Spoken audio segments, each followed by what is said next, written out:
se sentait italien quand... alors moi, je crois que j'ai été la seule à partir, des petits-enfants, à partir en vacances avec eux, à Sonego. Donc je ne sais plus du tout quel âge j'avais.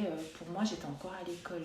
j'étais à l'école primaire, puisque mon tatou est mort, j'étais en CM2, tu vois. Donc, je suis partie jeune avec eux, on était partis 3 semaines. Mais pour moi, c'était... Tu vois, passer le temps de passer par le tunnel du Mont Blanc. Et une fois qu'on passait le tunnel, on était en Italie. Et alors, peut-être que c'est dans mes souvenirs d'enfant, mais tu avais l'impression que tu t'arrivais dans un autre monde. Et puis mes grands-parents, quand ils étaient là-bas à Sonego, donc c'était toujours... Là-bas, tout le monde mangeait avec tout le monde. Voilà, il y avait des grandes tablées. Moi, j'étais un peu livrée à moi-même. Hein, je ne comprenais pas, c'était pas grave. Mais j'avais la fille de la cousine de mamie, et Noémie, qui était de Milan, qui avait 1 an moins que moi.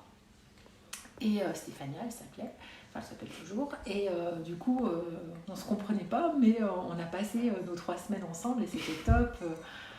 Je faisais des trucs en Italie que je faisais pas ici. On allait chez le vendeur de glace et tout, enfin sur la place du village, et encore une fois tout le monde se connaissait, quoi.